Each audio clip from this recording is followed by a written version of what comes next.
You wanted the best. You've got the best podcast. The hottest podcast in the world. The Chris Voss Show. The preeminent podcast with guests so smart you may experience serious brain bleed. The CEOs, authors, thought leaders, visionaries, and motivators. Get ready. Strap yourself in. Keep your hands, arms, and legs inside the vehicle at all times, because you're about to go on a monster education roller coaster with your brain. Now, here's your host, Chris Voss.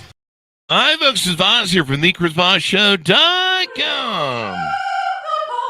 There you go, ladies and gentlemen. There are only 6 that makes it official. Welcome to 16 years, 24 episodes of the Chris Voss Show. And we've been bringing you the most brightest people, the smartest minds, the people who share their journeys, their cathartic moments, their lessons of life, their blueprints on how they overcame their cathartic moments and trials and tribulations and all that sort of good stuff to make your life better and improve the quality of it. We were going to do a show that made everyone's lives worse, but I don't know, it didn't sound like it was any fun. So we made a show that makes everyone's life better. So be sure to share this show with your friends, neighbors, relatives. Go to goodreads.com/Chris Voss, LinkedIn.com/Chris Voss, Chris Voss 1 on the TikTokity, and all those crazy places. The internet. Today, amazing young man on the show. We're going to be talking about his book. It is called Tradition to Truth: One Man's Search for Honest Answers. Out April 13th, 2017. Jerry Mitchell is going to be joining us on the show, talking about his book, his insights, his stories of life, and improve the quality of yours. Or, you know, if he doesn't, then you can just ask for your money back. Oh, wait, the show's free. See what we did there. Anyway, Jerry grew up on a farm working with large animals for most of his life, and it gave him a great deal of insight into the blueprint his creator used to design the world and mankind. When he began asking questions that no pastor or rabbi could answer without twisting the Bible out of context, he began to read everything he could about where some of the traditions first originated. He soon discovered that the answers are already in the Bible, and if they're willing to put the traditions and man-made doctrines aside and actually read what is written. The result is in the books. What has taken years of research and forensic analysis of the Bible may answer some of the questions and raise even more for folks. Welcome to the show, Jerry. How are you? I am well. Thank you very much. It's good. There you go. Here. It's good to have you. Give us your .coms. Where do you want people to get to know you better on the interwebs? The best place is for people who want to find out what I'm about is GiveGuide90. That's GiveGuide90.com. If they're just interested in the books, it's authorjerrymitchell.com. Okay. authorjerrymitchell.com. So give us a 30,000 overview in your words of what's inside this book. Basically, it is almost a side-by-side comparison that looks at the differences between our modern Christian and some Jewish traditions and what's really in the Bible. And there's a I guess there's a lot of traditions, I guess. Oh, there's a lot of traditions. You know, think about how you fit 3 days and 3 nights between Good Friday afternoon and Easter Sunday morning. There's people that do that, and they try. Yeah, there's Lent, and what else is there? There's like Lent people do, and there's all sorts of traditions. We're big on traditions, these human beings. Yes, we are. So you explore this and vet it in your book, Tradition to Truth. And tell us about your journey. Let's talk about your upbringing. What led you on this journey to search for these honest answers? I was always that weird kid who asked questions and wasn't afraid to ask questions. Sounds like me as a child. That's why I'm laughing.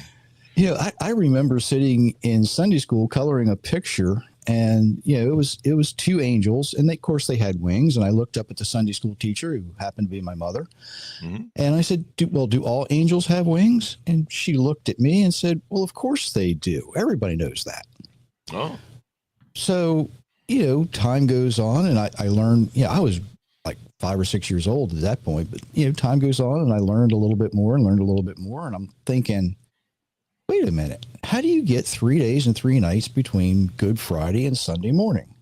And Einstein can't do it, right? There's just no way. Yeah. So nobody could give me these answers. As I'm growing and learning and actually understanding how to think for myself, I'm looking at folks and I'm thinking, why are you doing this if you don't understand what you're doing? Yeah.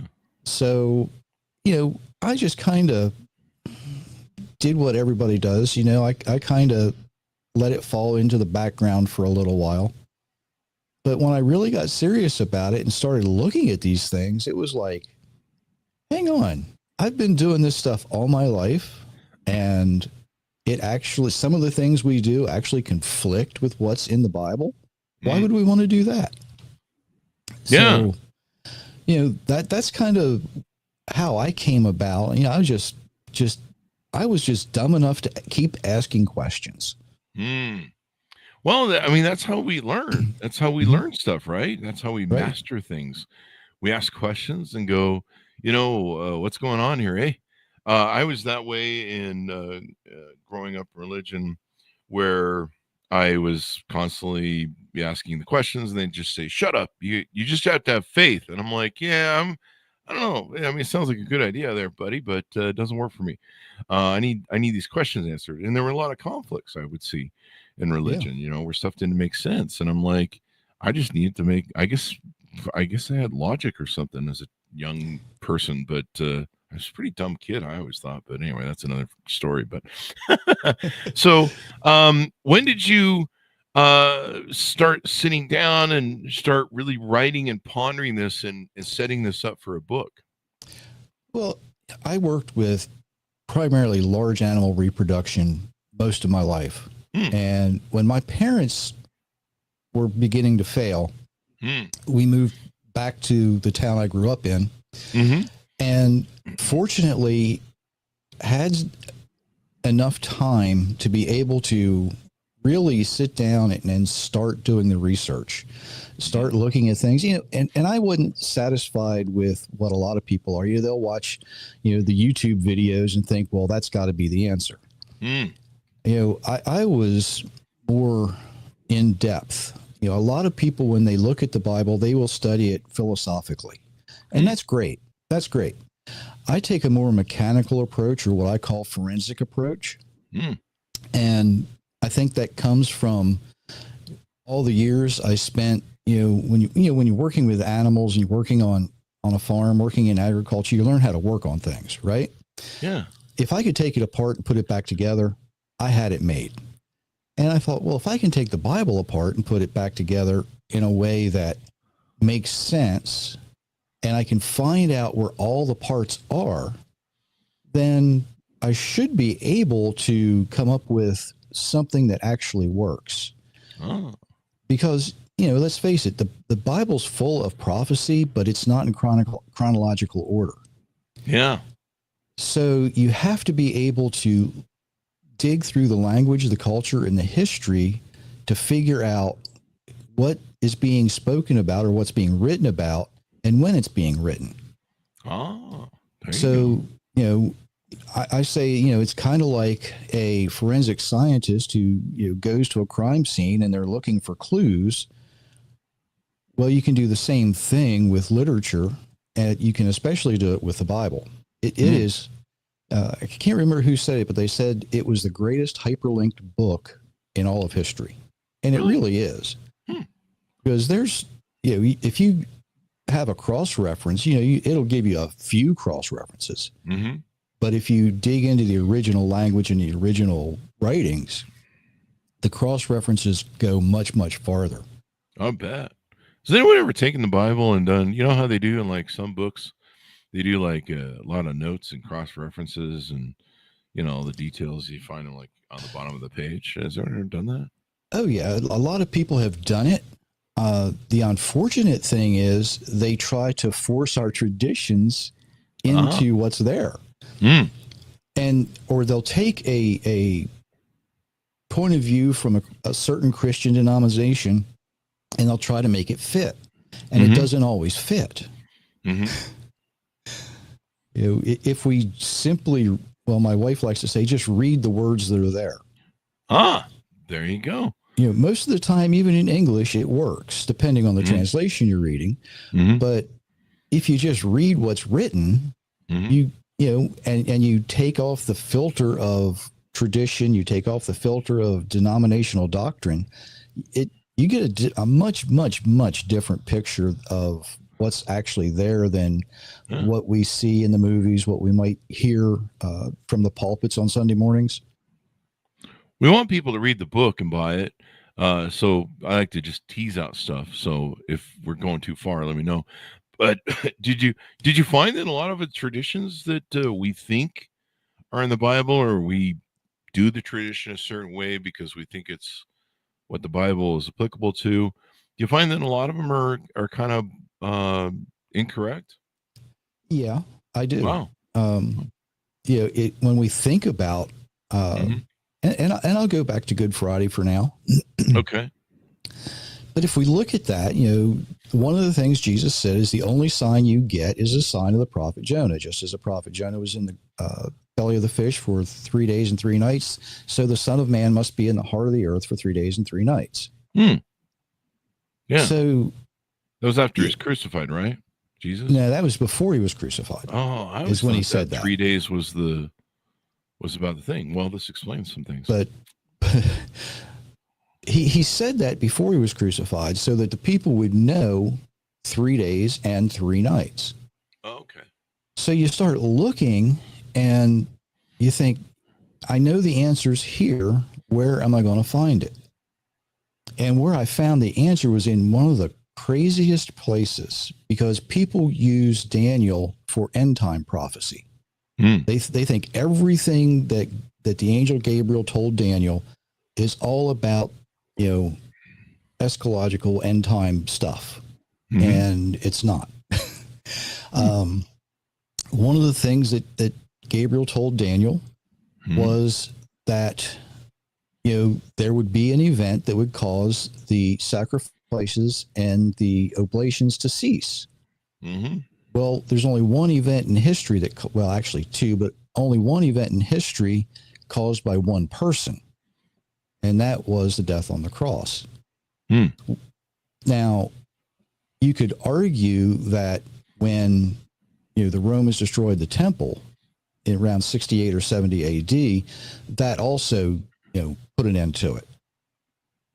But the need for it, because what Gabriel was talking about is it was going to be one person who was responsible for putting the sacrifices and the oblations, they wouldn't be needed anymore. And then he says something interesting. He says that in the midst of the week, the Messiah would be cut off, but not for himself. And I read that and I looked at it and I thought, wait a minute. In the middle of the week, what's the middle of the week? It's a Wednesday.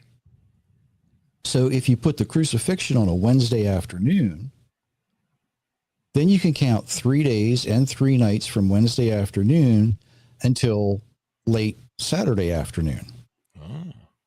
And that actually fits with John's narrative that we get. Early on the first day is when Mary went to the tomb. Well, a first century Hebrew writer writing to Hebrew people, when he says early on the first day, the days begin on the Hebrew calendar at sundown, not at midnight. So early on the first day would be just after dark on what we consider today Saturday night.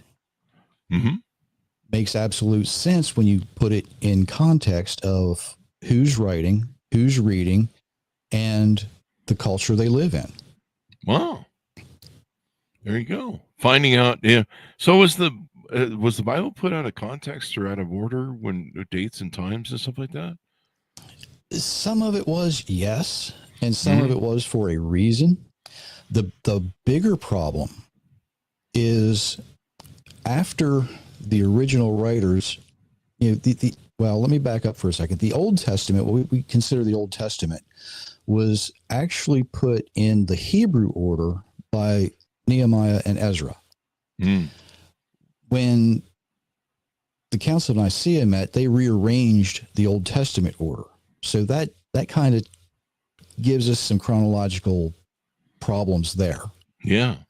But the bigger problem was with the New Testament, not when the original writers wrote it, but after that. It has been added to as late as the 12th century that we know of. So some of what we're reading, not all of what we're reading, but some of what we're reading was actually added later. We know, for instance, Paul says women should be quiet in church. That's not attributed to Paul when you read the critical texts. We know from the notes on the manuscripts, it was added as late as the 5th century. Oh, really? Paul never wrote those words. And that brings up an interesting question that I get when I say this. People say, well, can we trust the Bible? And I say, yes, we can. Absolutely. When we are able to verify that the person that, is attributed as writing something actually wrote it. And how do we do that? Because, it was written a couple years ago. There are a lot of scholars out there who do nothing but study the ancient texts, the oldest ones that we can find. And thankfully, they have a compilation of those. However, it is the most boring reading you will ever do. In fact, I have a copy of the Nestle Allen, which is the standard, and it actually comes with a book to tell you how to read it. So comes with a book for the book. Yes. That's what I should do. That's a great way to sell 2 books at the same time, right? Yeah. Well, kind of, but there's so much information there that you have to be able to know where to go and look at what. Wow. That's getting complex. And then you still have to have the Bible. So yes. You got 3 books you have to buy. This is like an Amazon deal right now. So why did you decide to, I'm trying to set up a joke here, but so you really don't like traditions. Now, how is Walmart going to move product without these traditions and mattress companies? They need those 3-day sales. Well, yeah, and they need Christmas and they need other things, Halloween, Thanksgiving, right? Some traditions aren't terrible. We think about Thanksgiving. Depends on your family, actually. Well, that's true too. Thanksgiving has evolved, right? Mm-hmm. When I was young, Mom would start cooking either the night before, the morning of. The family would come over. There really wasn't the football games that there was later on, and there's certainly the stores were closed, but in the last few years, what have we seen? It's all about football. It's all about shopping. There's very, very little family left in Thanksgiving. And very little thanks left in Thanksgiving as well. Yeah. Yeah.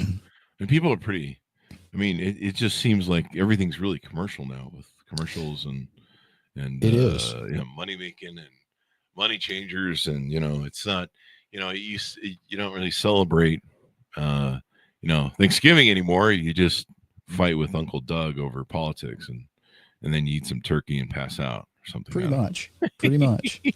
And there's nothing wrong with making money. There's nothing wrong with being wealthy. Mm-hmm. But at the same time, we have to be aware of how we spend our money and how we make it. And, we just need to be a little better people. Yeah. Well, you want us to be better people too?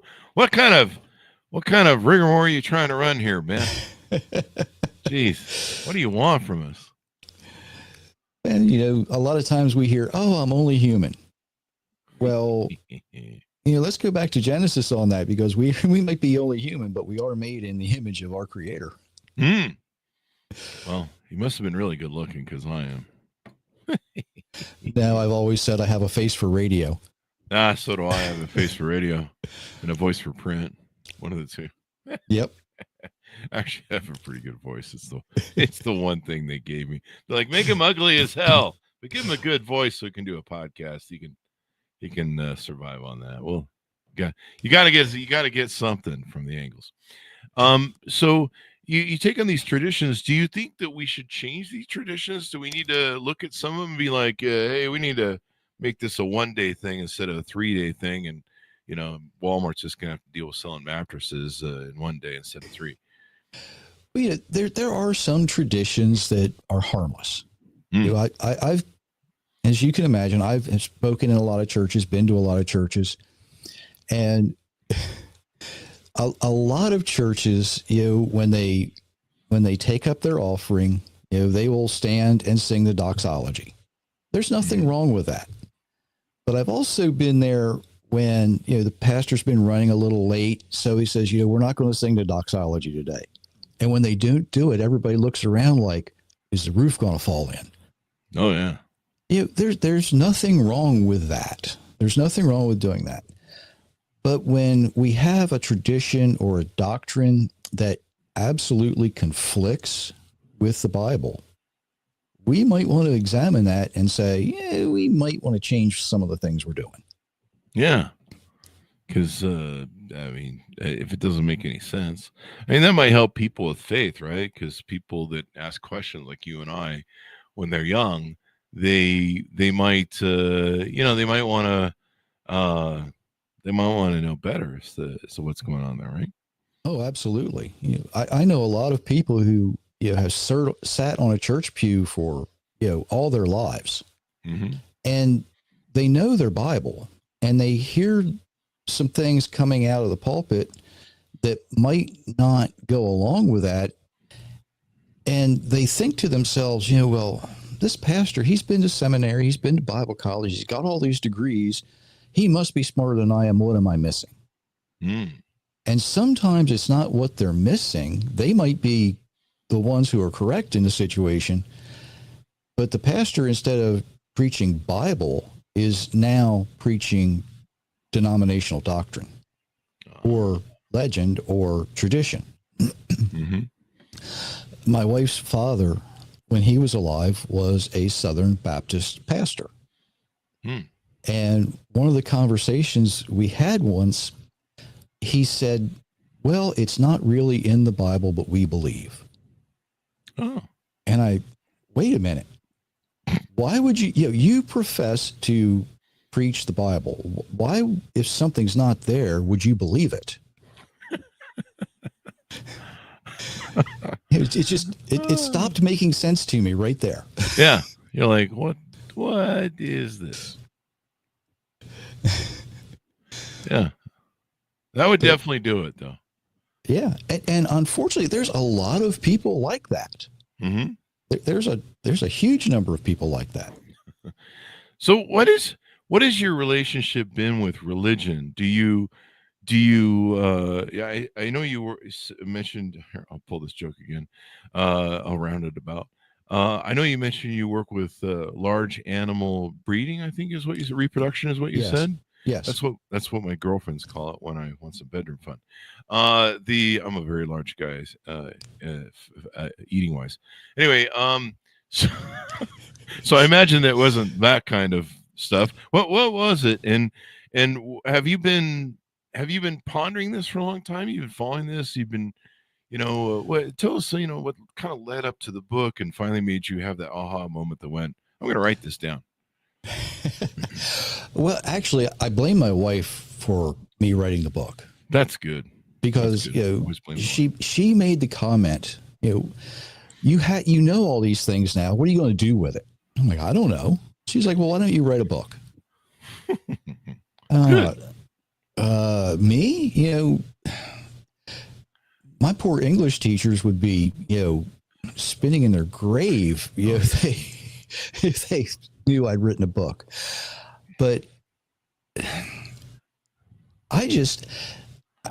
when I was doing my research, when I was looking, when I was doing all the reading I could, and unfortunately, the library where I lived at that time had a very poor religious research section. So I was having them order all of these offhand books that I could read.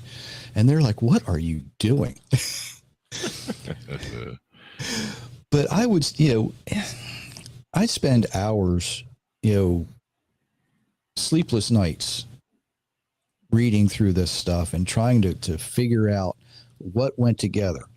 Mm-hmm. And, I'd read something and I'm like, that can't be right. So I'd go to the computer and I'd search these things out. And of course, you can believe everything you see on the internet, right? Yeah. Well, when you start looking at religious things on the internet, you get bombarded by every point of view there is out there. Oh, yeah. So then, that starts a whole new trigger, because now you've got to figure out what's right, what's wrong, where did this come from, why is it like this? Mm-hmm. And there's, quite a few traditions out there that have various ways of telling the story, but they all come down to kind of the same point. If you look at Genesis 11 and the story of the Tower of Babel, we read about Nimrod and how terrible a person he was.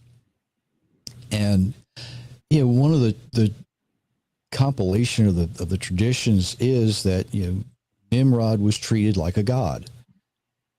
Well, his son, Tammuz, was also treated like a god, but apparently, and you'll get a kick out of this, he was killed by a wild boar when he was 40 years old. So, okay, that's how we get Lent, and that's why we eat ham on Easter Sunday. That explains everything. I like ham. Ham's good. Good stuff there. But, all of these traditions that we have, they had to start from somewhere. Mm-hmm. Right. Nobody wakes up one day and says, you know what, I'm just going to start eating ham on Easter Sunday morning. It has to come from somewhere. Yeah. So, why not follow the legends and follow the traditions back to where we think it came from? Yeah. Well, there you go.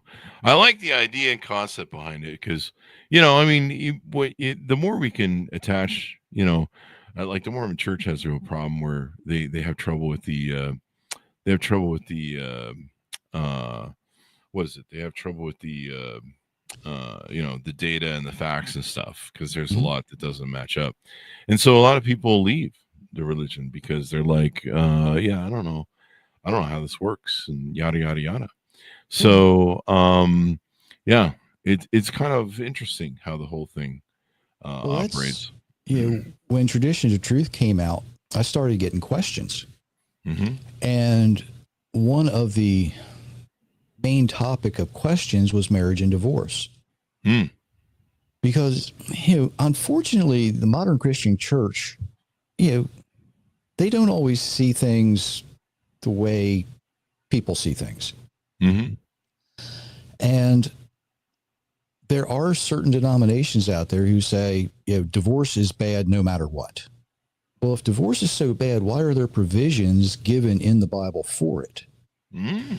And one of the foundations of some denominations' doctrine is, well, Jesus said the only reason for divorce is adultery. Mm. Well, when I looked at that, I'm like, wait a minute, there's no way he could have said that. It would have been impossible. And I say that going back to Leviticus and Deuteronomy. The punishment for adultery was not divorce. The punishment for adultery was death. Ooh, that's rough. So if the problem in the marriage was adultery, there's no need for divorce, because you can't divorce a dead person. That's true. You get stoned. I guess you get stoned to death. Is that what happened? Is that what they do? Both people. Well, that would really ruin AshleyMadison.com, wouldn't it? Wouldn't it though? They wouldn't have any users left, I think. I don't know how that works. So very interesting. Very interesting. So what does the future hold? Do you have any more books coming out that extends this run, or what's the future hold for you? I've actually written 2 more. God's Universe. Yeah, God's Universe, God's Rules. It goes into a little more depth and detail. Tradition to Truth is pretty basic introductory. Okay. It's for the average person who says, what's going on? And God's Universe, God's Rules, that one gets a little more in detail, a little more in depth. And then my third book is Inheriting Lies. And the reason I wrote Inheriting Lies was because people had a lot of questions. And they're like, we want detailed answers. So I gave them detailed answers. And when I finished it, I thought, you know what? This book needs to be on the desk of every seminary student, every Bible college student around the world. Because these are the questions they're going to have to answer. Yeah.